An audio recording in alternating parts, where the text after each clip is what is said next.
Everyone, welcome to botany student friends. आज के इस वीडियो में हम बात करेंगे बीएससी थर्ड ईयर का बोटा 306 का एग्जाम पैटर्न और इम्पोर्टेंट क्वेश्चन। सबसे पहले हम एग्जाम पैटर्न की बात करेंगे, उसके बाद जो है मैं कुछ इंपॉर्टेंट पॉइंट्स बताऊंगी जिसको जो है आपको ध्यान में रखना है पेपर देने से पहले। ठीक है, बिफोर एग्जाम आपको ये सब पॉइंट जो है वो पता होने चाहिए। ठीक है, सबसे पहले एग्जाम पैटर्न की बात करें तो सेक्शन ए में हमारे पास कंपल्सरी क्वेश्चन आएंगे। सेक्शन ए भी आपका जो डिस्ट्रीब्यूट किया गया है इसमें, क्योंकि जो हर सेक्शन जो है यहाँ पे 70 मार्क्स का पूरा पेपर है और हर सेक्शन जो है वो 14 मार्क्स का है। तो सेक्शन ए में दो पार्ट आएंगे हमारे पास, एक ए और एक बी। ए वाले में हमारे पास जो है 1 मार्क्स के 10 क्वेश्चन आएंगे और बी वाले में हमारे पास जो है वो 2 क्वेश्चन करने होते हैं 4 मार्क्स के, तो टोटल हो जाते हैं हमारे पास 14 मार्क्स। ठीक है, और उसके बाद सेक्शन बी की बात करते हैं तो सेक्शन बी में हमारे पास एक आ जाता है ट्रेडिशनल सिस्टम ऑफ मेडिसिन और दूसरा आ जाता है इथनोबॉटनी से। ट्रेडिशनल सिस्टम ऑफ मेडिसिन में हमारे पास जो है आयुर्वेदा, सिद्धा, यूनानी, इनसे डायरेक्ट क्वेश्चन भी आ सकता है कि इनके बारे में लिखो, किस तरह से हम इनको यूज़ करते हैं, एशियन लिटरेचर के बारे में लिखो इसका, या फिर इसमें जो है किस तरह से ट्रीटमेंट किया जाता है आयुर्वेदा में, यूनानी में, सिद्धा में, कहाँ पे इसका जो है वो ओरिजिन माना जाता है, इस तरह से क्वेश्चन आ सकते हैं। ठीक है, और दूसरी तरफ हमारे पास जो है इथनोबॉटनी से क्वेश्चन आ सकते हैं, लाइक उसका स्कोप क्या है, ऑब्जेक्टिव क्या है, सबसे बड़ा क्वेश्चन आ सकता है आपको जो है 14 मार्क्स का सीधा क्वेश्चन आ सकता है कि स्कोप और ऑब्जेक्टिव लिख दो।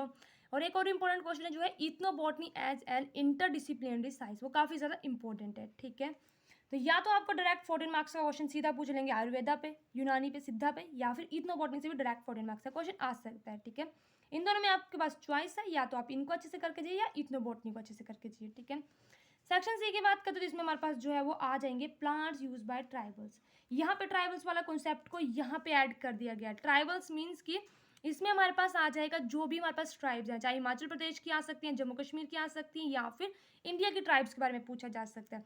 डायरेक्ट क्वेश्चन भी आ सकते हैं आपको 14 मार्क्स का कि इंडिया की जो है वो 10 ट्राइब्स लिखो, 7 ट्राइब्स लिखो, या फिर पर्टिकुलर किसी लाइक गद्दी, गोंड्स हो गए, भील्स हो गए, हमारे पास पंगवाल होते हैं, उनके ऊपर क्वेश्चन आ सकता है। ठीक है, अब यहाँ पे मैं आपको एक इंपॉर्टेंट टिप बताऊंगी, वो ये है कि जब आपको जो है इंडिया की ट्राइब्स प्रिपेयर करनी है, ठीक है, तो आप कुछ जैसे हमारे पास सबसे पहले आती है हिमाचल प्रदेश की ट्राइब्स की बात करें तो हमारे पास 5 बेसिक ट्राइब्स हैं। ठीक है, जब आप उन 5 बेसिक ट्राइब्स को लाइक गद्दी, गुज्जर, पंगवाल से हमारे पास लाहौला है, किन्नौर है, जब आप उनको प्रिपेयर करोगे उन्हीं को जो है आप जब इंडिया की ट्राइब्स आएंगी तो वहाँ पे ऐड कर दोगे। ठीक है, इंडिया की ट्राइब्स अगर मैं 10 आती हैं तो आपको जो है वो 10 में 5 आपने हिमाचल की प्रिपेयर कर ली होंगी, वही 5 को वहाँ ऐड कर दोगे और 5 आपको और प्रिपेयर करनी है। 14 ट्राइब्स भी पूछ सकते हैं, पता आपको हर एक ट्राइब के बारे में होना चाहिए क्योंकि वो कई बार बड़ा क्वेश्चन भी डाल सकते हैं, लाइक गद्दी के बारे में लिखो, गुज्जर के बारे में लिखो। ठीक है, उसके साथ जो हमारे पास सेक्शन सी है यहाँ पे प्लांट यूज बाय ट्राइबल्स में ट्राइबल्स के बारे में हो गया, और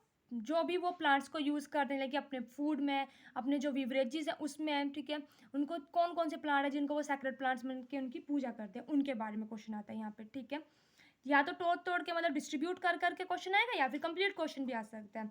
मैथोलॉजी ऑफ इथनोबोटैनिकल स्टडी, ये काफ़ी इंपॉर्टेंट टॉपिक है। ठीक है, इसमें हमारे पास आता है कि हम जब किसी फील्ड में जाते हैं, ठीक है, किस तरह से हम लोगों को अपना जो चार्ट होता है वो प्रिपेयर करना होता है। इसमें फील्ड वर्क आता है, हर्बेरियम आता है, एंशिएंट लिटरेचर आता है, archaeological finding, template and sacred plants. Direct question आ जाता है इससे 14 मार्क्स का कि मैथोलॉजी लिख दो इथनोबोटैनिकल स्टडीज़ की। तो करना क्या है आपको, ये जो भी मैंने आपको बताया like field work, herbarium, Asian literature, sacred plants, ये सब आपको उसमें ऐड करना है और तो ये 14 मार्क्स का क्वेश्चन जो है कंप्लीट होगा। और अगर ये डिस्ट्रीब्यूट करके आता है, लाइक हमारे पास जो है फूड प्लांट्स जो ट्राइबल यूज़ करते हैं उस पर क्वेश्चन आ सकते हैं 6 मार्क्स का, प्लांट जो है वो ट्राइबल यूज़ करते हैं इंटॉक्सिक बीवरेजेस के रूप में, उस पर क्वेश्चन आ सकते हैं 5 मार्क्स का, और जिसको वो सैक्रेड ग्रुप्स के रूप में यूज़ करते हैं 3 और 4 मार्क्स का, वो भी आ सकता है।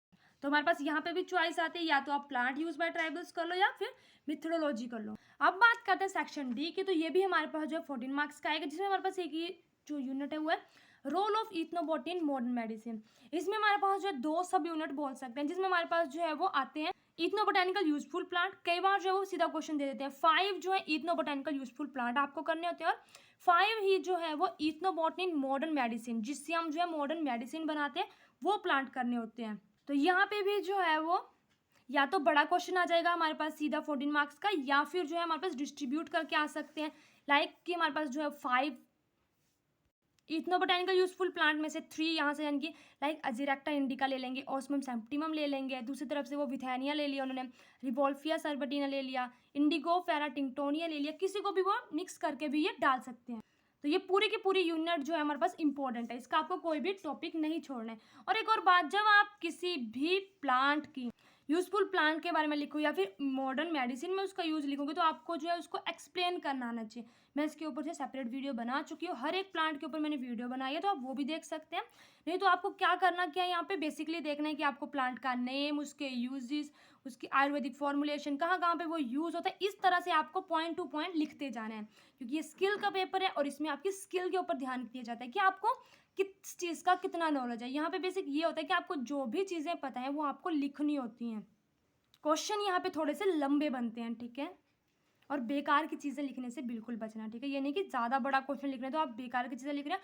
टू द पॉइंट लिखते लिखते भी अगर आपने 1 पेज भी कंप्लीट किया होगा ना, तो एग्जामिनर को समझ आ जाएगा कि हाँ, इस इंसान को पूरा का पूरा पता है।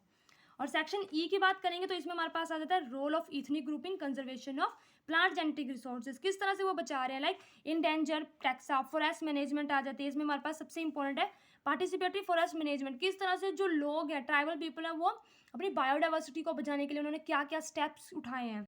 और दूसरी तरफ हमारे पास आता है इथनोबॉटनी एंड लीगल एक्सेप्ट्स, लाइक हमारे पास इसमें आ जाता है बायोपिरेसी, इंटेलेक्चुअल प्रॉपर्टी राइट्स और ट्रेडिशनल नॉलेज के ऊपर क्वेश्चन आते हैं, ठीक है। तो ये भी काफ़ी इंपॉर्टेंट है। और यहाँ पे भी चॉइस हमारे पास आती है, लेकिन जो चॉइस होती है वो इन दोनों यूनिट को मिक्स करके दी जाती है, ठीक है, क्योंकि क्वेश्चन बार बार रिपीट होते हैं, बार बार स्किल के पेपर में कुछ ही चुनिंदा क्वेश्चन है जो बार बार रिपीट होते हैं, ठीक है, तो उनको वो मिक्स करके डालते हैं। जैसे कि हमारे पास इस सेक्शन में क्या होता है कि इथनिक ग्रुप से रेड डाटा बुक का क्वेश्चन डाल दिया एक, ठीक है, एंडेंजर वाला प्लांट डाल दिया, और यहाँ पे हमारे पास लीगल एक्सेप्ट में पेटेंट से क्वेश्चन आ गया और एक्सीडो कंजर्वेशन से क्वेश्चन आ गया। तो एक कंजर्वेशन का क्वेश्चन आ गया और एक लीगल एक्सेप्ट का क्वेश्चन आ गया, क्योंकि ये वाला जो टॉपिक है इसमें कुछ ही क्वेश्चन हमारे पास है, ठीक है। तो मैंने पूरा का पूरा आपको समझाने की कोशिश की। और एक और प्लस पॉइंट यहाँ पे कि अगर आपको एग्जाम में जो क्वेश्चन आ रहा है 14 मार्क्स का डायरेक्ट क्वेश्चन आ रहा है किसी भी चीज़ के ऊपर, तो आपको जो है वो उसको करने से थोड़ा सा बचना है। यानी कि आता तो आपको सब कुछ है, ठीक है, जब आपके पास ये ऑप्शन है कि आपको क्वेश्चन 1 भी आ रहा है, 2 भी आ रहा है एक ही सेक्शन का, तो आपको वो क्वेश्चन करने पे फोकस करना है जिसमें मार्क्स डिस्ट्रीब्यूट किए गए हैं। लाइक एक हमारे पास जो है 6 मार्क्स का क्वेश्चन है, एक 5 मार्क्स का और एक 3 मार्क्स का, इस तरह से 14 मार्क्स है। और दूसरा हमारे पास डायरेक्ट है कि आप जो है वो 14 मार्क्स का क्वेश्चन लिखो किसी ट्राइब्स के ऊपर, तो उससे में हमारे पास यहाँ पे ये जो है वो मेन प्रॉब्लम ये आ जाती है जब आप एग्ज़ाम देने बैठोगे कि आप शुरू में हमें लगता है, बहुत बार हमें लगता है कि हाँ ये टॉपिक है, ये हमें आता है।